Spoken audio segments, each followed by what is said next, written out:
शिवाजी महाराज की जय। काल बुलढाणा जिल्ह्यातील चिखला या गावी छत्रपती शिवाजी महाराजांच्या पुतळ्याची विटंबना करण्यासाठी काही समाजकंटक आले होते।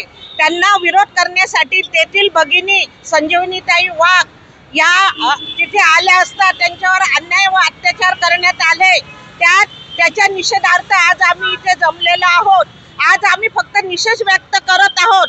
जर शासनाने त्या आरोपींवर कठोर कार्यवाही जर केली नाही तर यापुढे आम्ही भगिनी आणि सर्व बांधव हे कठोर आंदोलन करू आणि त्यांना ही शिक्षा झालीच पाहिजे अशी आमच्या सगळ्या भगिनींकडनं बांधवांकडनं विनंती आहे।